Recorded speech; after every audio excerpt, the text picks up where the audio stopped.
ఇద్దరు బలహీనులు కలిస్తే వారి బలం బలహీనంగా ఉంటుందని మంత్రి కాకాని గోవర్ధన్ రెడ్డి హెచ్చరించారు. విలేకరుల సమావేశంలో ఆయన మాట్లాడుతూ నెల్లూరులో చంద్రబాబుకు మద్దతు లభిస్తుందన్న వాదనలను ప్రస్తావించారు.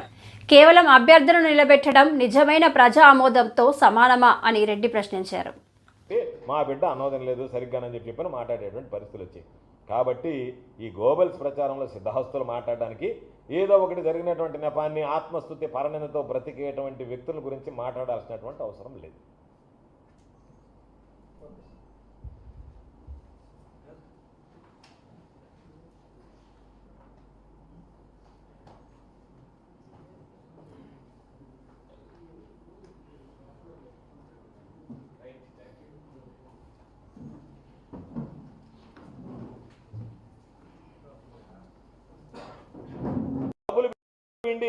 కళ్ళు మూసుకున్నటువంటి వాడివి నీ ఇంటి చుట్టూ ఉన్న అక్రమమైనటువంటి లేవుడు ఈరోజు విచారణ జరుగుతుందని చెప్పారు. ఈరోజు పత్రికలో వచ్చింది, వాటి మీద విచారణ జరుగుతుంది అన్నారు. సంతోషం.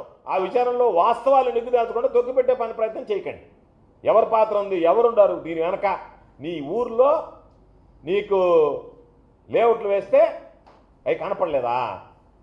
నేను ఒకటే మాట చెప్పా, లేఅవుట్ల దగ్గర ఈ 40 రోజుల్లో నేను ఎమ్మెల్యే అయిన తర్వాత ₹1 తీసుకోలేదని ప్రమాణం చేయమన్నా.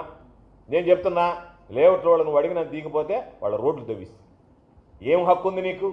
ఏం అధికారం ఉంది నీకు?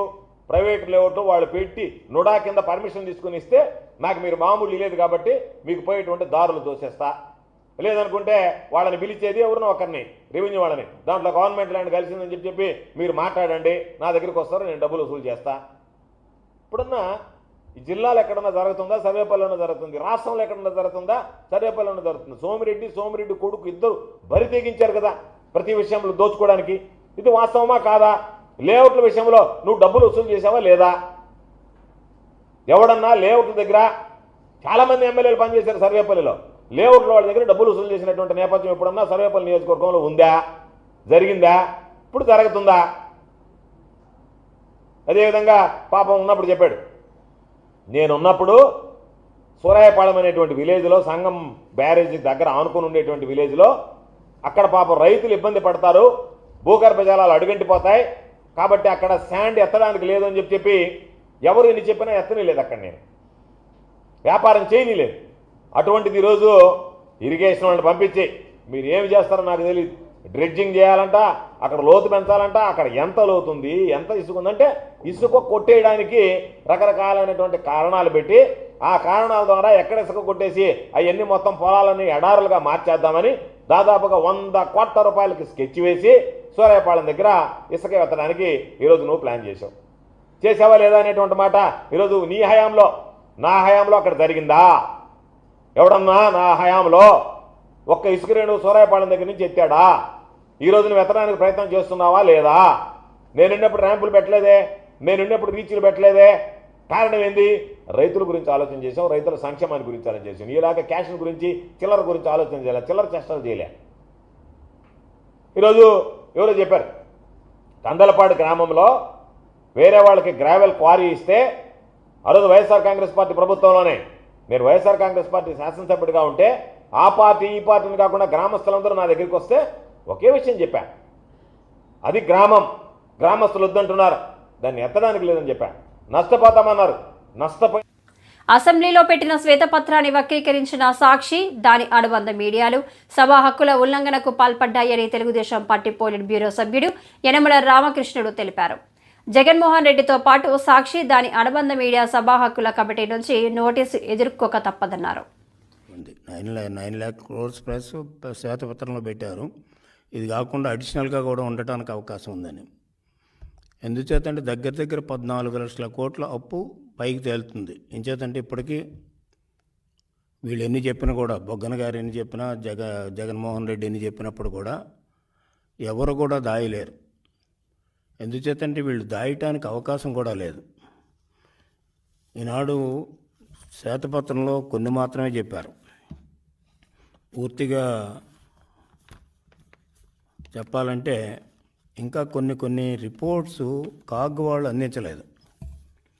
ఎంచేతంటే చాలా క్లియర్గా చెప్పారు. 2021, 22 కాగ్ రిపోర్ట్లో వాళ్ళు చాలా స్పష్టంగా పిఎస్యూస్కి సంబంధించినంత వరకు కూడా కాగ్ రిపోర్ట్స్ అసెంబ్లీలో కానీ కౌన్సిల్లో కానీ సబ్మిట్ చేయలే. ఎందుకు సబ్మిట్ చేయలేదంటే ఆ పిఎస్యూకి సంబంధించిన ద్వారా అకౌంట్స్ ఫైనలైజ్ కాలేదు. ఆ కన్సర్న్ కార్పొరేషన్స్ గవర్నమెంట్ చేయించాలి అకౌంట్స్ అన్నీ కూడా. అకౌంట్స్ ఫైనలైజ్ చేయలేదు. అకౌంట్స్ ఫైనలైజ్ చేయకపోతే అక్కడ మనకి లెక్కలు తెలియవు, కరెక్ట్ లెక్కలు తెలియవు. అంచేత సిఏజీ కొన్ని మాత్రమే చేయగలిగారు. ఆ కొన్ని బయట పెట్టారు. ఆ కొన్ని మాత్రం మనకు తెలియవచ్చింది. ఎంచేతంటే ఇక్కడ మీకు చదివి వినిపిస్తా. ఇది కాగ్ రిపోర్టు వాళ్ళు నాన్ సబ్మిషన్ ఆఫ్ అకౌంట్స్, ఇది కాగ్ రిపోర్ట్లో ఉన్నటువంటి paragraph. Non submission of accounts by autonomous bodies, departmental bodies, authorities and PSUs was in violation of prescribed financial rules and directives. These point to inadequate internal controls and deficiency in monitoring mechanism of the state government department. ఇది చాలా స్పష్టంగా వాళ్ళకి CAG రిపోర్ట్లో చాలా స్పష్టంగా చెప్పారు. అంటే దీన్ని ఎప్పుడైతే అకౌంట్స్ సబ్మిట్ చేయలేదో ఈ కొన్ని కార్పొరేషన్ దగ్గర పేరు పెట్టి లోన్లు తీసుకున్నారు వీళ్ళు. అవన్నీ బయటకు వస్తాయనే ఉద్దేశంతో అకౌంట్స్ సబ్మిట్ చేయకుండా సప్రెస్ చేసింది గవర్నమెంట్. ఎందుకు సబ్మిట్ చేయరు? అందుకని జగన్మోహన్ రెడ్డి గారు సమాధానం చెప్పాలి. ఎందుకు కార్పొరేషన్ అకౌంట్స్ అసెంబ్లీలో పెట్టలేదు? కాగ్ చేత అకౌంట్ చేయించుకోలేదు, ఆడిట్ ఎందుకు చేయించుకోలేదు? అకౌంట్స్ ఎందుకు అకౌంట్ సబ్మిట్ చేస్తే ఆడిట్ చేస్తారు వాళ్ళు, కాగ్ వాళ్ళు. మాకు అకౌంట్స్ సబ్మిట్ చేయలేదనేటువంటి కాగే చెప్తే మీరు ఎందుకు సబ్మిట్ చేయలేదు? ఎందుకంటే ఇక్కడ ఆ కార్పొరేషన్ చాలా కార్పొరేషన్ పేరున అప్పులు తెచ్చారు వీళ్ళు. ఈ అకౌంట్స్ ఎప్పుడైతే కాగ్కి సబ్మిట్ చేశారో, కాగ్ ఎప్పుడైతే ఆడిట్ చేసిందో ఇవన్నీ కూడా బయటపడతాయి. సో ఆ సంబంధించినటువంటి పిఎస్యూకి సంబంధించినటువంటి అకౌంట్స్ లేవు కాబట్టి వాళ్ళ పేరు మీద తెచ్చినటువంటి అప్పులు ఇంకా మనం యాడ్ చేయలేదు ఇక్కడ కానీ, అదేవిధంగా ఈ శ్వేతపత్రంలో కానీ. అదేవిధంగా ఓఎండ్ఎం వేజ్ అండ్ మీన్స్ సంబంధించినంత వరకు కూడా జగన్మోహన్ రెడ్డి ఢిల్లీలో చేసిన ధర్నాపై విమర్శలు ఇంకా వస్తూనే ఉన్నాయి. తాజాగా జగన్పై బెజవాడ ఎంపీ కేశినేని చిన్ని విమర్శలు గుప్పించారు. ఉనికి కోసం మాత్రమే జగన్ ఢిల్లీలో ధర్నా చేశారంటూ విమర్శించారు. పార్లమెంట్లో ప్రతిపక్షాలను బతిమిలాడినా ఎవరు వైసీపీ ధర్నాకు రాలేదన్నారు. కొత్త ప్రభుత్వం ఏర్పడిన కాడి నుంచి నిన్నటి పార్లమెంటు సమావేశాల వరకు మన ముఖ్యమంత్రి నారా చంద్రబాబు నాయుడు గారు ఎంతో కృషితో రాష్ట్రానికి రకరకాలుగా కేంద్రం నుంచి సహాయం తెచ్చే విధంగా నిరంతరం ఎంపీలం కానీ, రాష్ట్ర మంత్రులం కానీ, ఎమ్మెల్యేలం కానీ అందరం కూడా కలిసికట్టుగా రాష్ట్ర అభివృద్ధి కోసం మేమందరం గత 2 నెలల నుంచి కూడా నిరంతరం కేంద్ర ప్రభుత్వంతో సంప్రదింపులు జరుపుతా ఏ విధంగా రాష్ట్రాన్ని ఆదుకోవాలి, ఇవాళ ఉన్న రాష్ట్ర ఆర్థిక పరిస్థితి మొన్న కూడా చూసాం. అసెంబ్లీలో విడుదల చేసిన శ్వేతపత్రం నిన్న ఎంత దారుణంగా ఉందో రాష్ట్ర ఆర్థిక పరిస్థితి మనందరికీ అర్థమైంది. ఆ ఆర్థిక పరిస్థితి నుంచి గట్టెక్కాలి అనే విధంగా మన ముఖ్యమంత్రి వర్యులు నారా చంద్రబాబు నాయుడు గారు కానీ, అంతేకాకుండా పవన్ కళ్యాణ్ గారు కానీ, నారా లోకేష్ గారు కానీ, పలు విధాలుగా రాష్ట్ర మంత్రివర్గం కానీ అందరం కూడా కష్టపడుతున్నాం. అందులో భాగంగా చంద్రబాబు నాయుడు గారి కృషి వల్ల కేంద్ర బడ్జెట్లో రాష్ట్రానికి అత్యధిక నిధులు రావడం మా అందరికీ కూడా చాలా ఆనందకరమైన విషయం. ఎందుకంటే చంద్రబాబు నాయుడు గారు ఢిల్లీ పర్యటనలో మేము కూడా పాలు పంచుకున్నాం. తప్పకుండా వారు కోరిన విధంగా చాలా వాటికి వాళ్ళ కేంద్ర బడ్జెట్లో రావటం హర్షణీయం.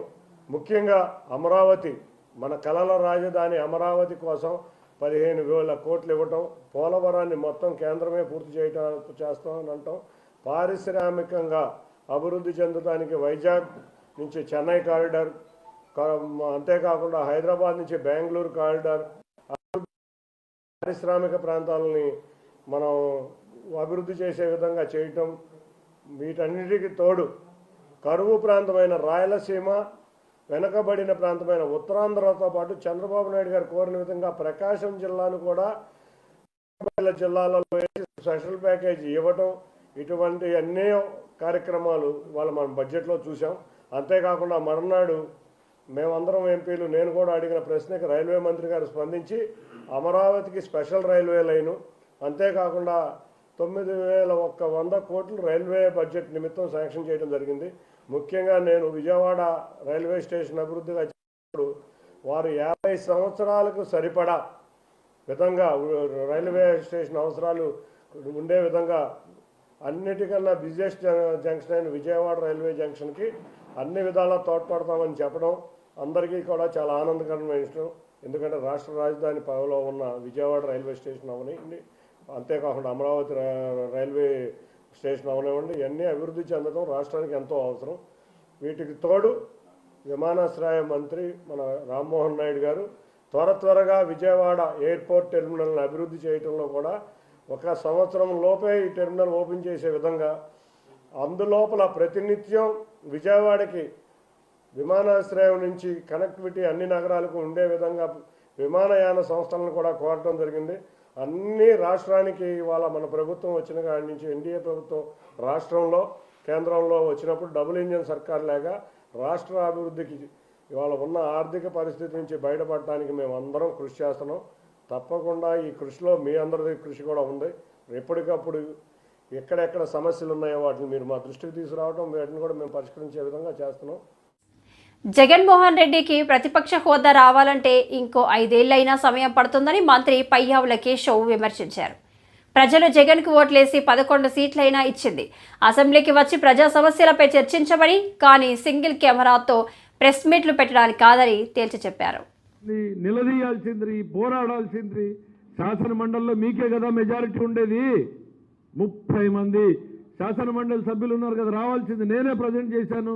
నేను తప్పు చెప్తే ఇదేంటి ఎట్లా వచ్చింది అని అడగాల్సింది, సమాధానం చెప్పేవాడిని కదా మీకు. నేను శాసనసభకి మీరు రారు, శాసన మండలికి మీ శాసన మండలి సభ్యులు రారు. బయట ఎక్కడో ప్రెస్ మీట్, సింగిల్ కెమెరాతో ప్రెస్ మీట్ పెడతావు.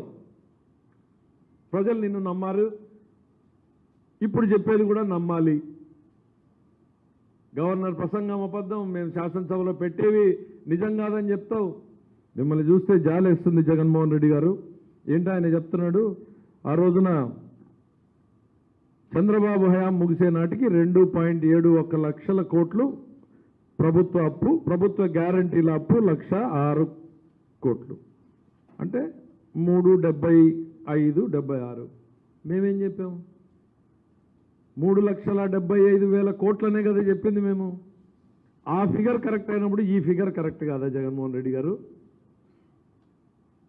మేము ఈరోజు శాసనసభలో ఇచ్చింది 3,75,000 కోట్లు ఇచ్చాం. నువ్వు చెప్పింది అదే ఫిగర్ చెప్తున్నావు. అది నిజమంట, కానీ ఆయన ప్రభుత్వ హయాంలో చేసిన అప్పు మాత్రం నిజం కాదంట. రావాల్సింది శాసన మండలికైనా ఒక్కొక్కరు అడిగితే, మేము 30 మంది అడిగితే 30 మందికి సమాధానం చెప్పేవాళ్ళం కదా. ముసుగేసుకుని ఎక్కడో దాక్కుని ఏదో ప్రెస్ మీట్లు పెట్టి ప్రజలు మీ మాటలు నమ్ముతారు అంటే నమ్మడానికి పడుతుంది. ఇంకో 10 ఏళ్ళు పడుతుంది. ఇంకా 10 ఏళ్ల పాటు కనీసం ప్రతిపక్ష హోదా రావడానికి మీకు 10 ఏళ్ళు పడుతుంది. ప్రతిపక్ష హోదా రావడానికి పొరపాటున మీరు అధికారంలోకి వచ్చే అవకాశం లేదు. ఇప్పుడు రాహుల్ గాంధీ ఎట్లా అయితే 10 ఏళ్ళు పట్టిందో ప్రతిపక్ష హోదా రావడానికి, మీకు ఈ రాష్ట్రంలో ప్రతిపక్ష హోదా రావడానికి ఖచ్చితంగా 10 ఏళ్ళు పడుతుంది. కానీ మనం కోరుకుని రాజకీయాల్లోకి వచ్చాం, ప్రజల కోసం వచ్చాం, ప్రజల కోసం పనిచేయాలి.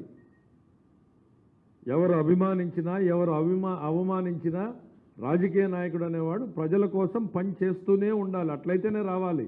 వ్యాపారాలు చేసుకునేవాడు రాజకీయాల్లోకి రావక్కర్లేదు. మేము చాలా క్లీన్గా ఎక్స్ప్లెయిన్ చేశాం. తెలంగాణ ఎక్సైజ్ పాలసీ రాష్ట్రం విడిపోయిన రోజున ఇద్దరు ఒకటే పాలసీలో ఉన్నాం. ఆ రోజు వాళ్ళ ఆదాయం ఏంటి, ఈరోజు మన ఆదాయం ఏంటి, ఈరోజు వాళ్ళ ఆదాయం ఏంటి, మన ఆదాయం ఏంటి, తేడా వచ్చింది. మరి ఆ మిగిలిన డబ్బులు ఎక్కడికి పోయినాయి? కన్జంప్షన్ సేమ్ ఉంది. అక్కడ ఎంతమంది మందు తాగుతున్నారో దాదాపు అంతే స్థాయిలో ఇక్కడ తాగుతున్నారు. అక్కడ 10-12 వేల కోట్లు ఎక్స్ట్రా వచ్చింది.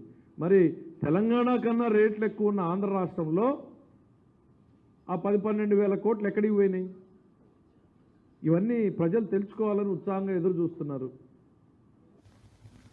రాష్ట్ర ఆర్థిక పరిస్థితి చంద్రబాబు పెట్టిన శ్వేతపత్రంలో అన్ని అసత్యాలే ఉన్నాయని, అసెంబ్లీ సాక్షిగా ఆయన తప్పుడు లెక్కలు చూపించాలని ఏపీ ఆర్థిక శాఖ మాజీ మంత్రి బుగ్గన అన్నారు.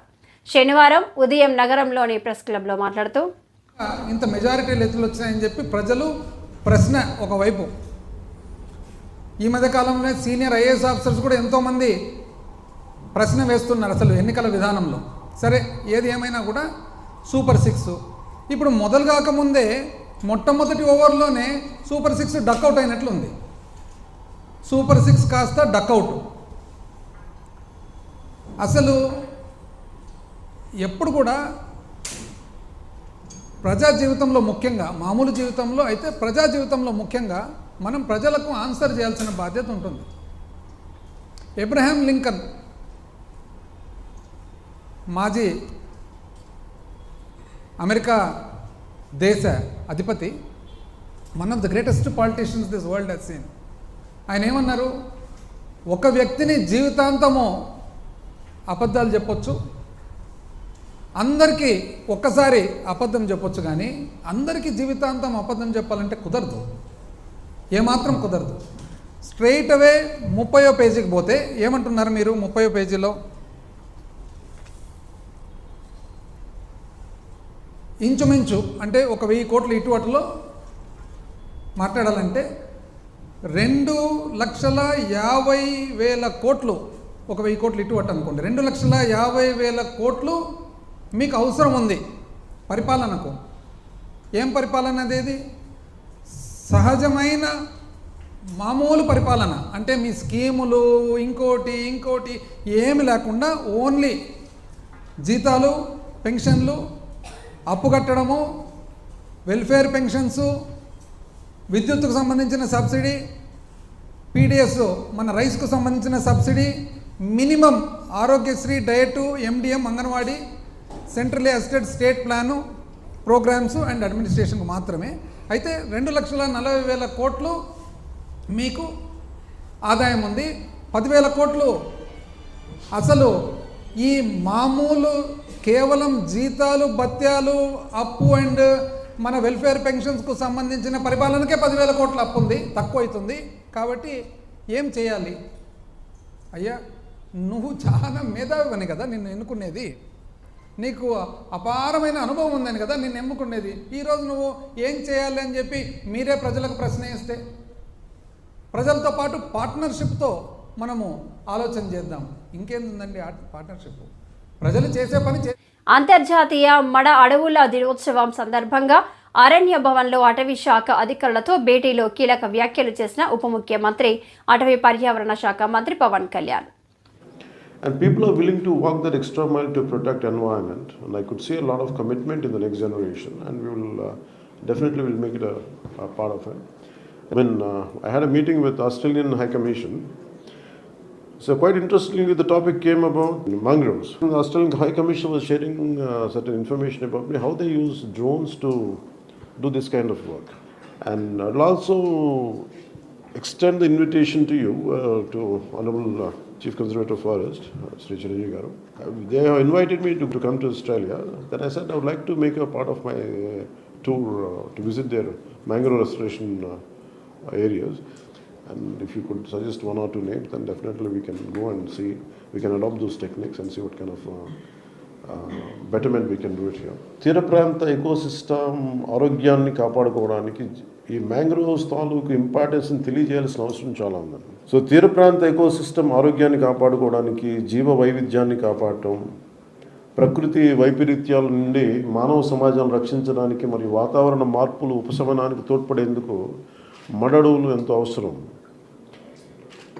ఈ అవగాహన నిజంగా సగటు మనుషులకు చాలా తక్కువ ఉంటుంది. ఏదో చెట్లు ఉన్నాయి అది అనుకుంటాం, కానీ దాన్ని కొట్టేయడాలు ఈజీ, కానీ దీన్ని చాలా జాగ్రత్తగా ఈ అవగాహన చాలా అవసరం అది. సో లింకింగ్ ఎకోసిస్టమ్స్, ఈ మడడువులు టెరెస్ట్రియల్ మరియు ఓషన్ ఎకోసిస్టమ్స్ని కలిసే చోటకి వస్తాయి. కాబట్టి పరిసరాల మధ్య జాతులు కదలిక కానీ మరి పరస్పర చర్యను ఇవి సులభతరం చేస్తాయి. ఇందాక చిరంజీవి చౌదరి గారు చెప్పినట్టుగా ద గ్రేటెస్ట్ డేంజర్ దీనికి ఏంటంటే, 1 వ్యవసాయం, 2 ఆక్వాకల్చర్ మరియు అర్బన్ డెవలప్మెంట్. మనం ఇంకో చోట డెవలప్మెంట్ చేసుకోవచ్చు, ఇంకో చోట ఆక్వాకల్చర్ చేసుకోవచ్చు, కానీ ఇది మన అనంతరామ్ గారు చెప్పినట్టు గాడ్ గివెన్, ఇది ప్రకృతి తాలూకు వరం. ఇది తిరిగి ఒకసారి విధ్వంసం చేస్తే ఇది తిరిగి తెచ్చుకోవడానికి ఎన్ని దశాబ్దాలు, 1 శతాబ్దం పడుతుందో తెలియదు. And this the first line of defence. ఏదైనా మనకి సునామీలు వచ్చిన, తుఫాన్లు వచ్చిన ఇది ఆపేది ఇది. అలాగే ఇంకొకటి మేజర్ థ్రెట్ ఏంటంటే పొల్యూషన్, పారిశ్రామిక వ్యర్థాలు, ప్లాస్టిక్ వ్యర్థాలు, మరి ఇతర కాలుష్య కారకాలు మడ పర్యావరణ వ్యవస్థలకి ఇవి హాని కలిగిస్తున్నాయి.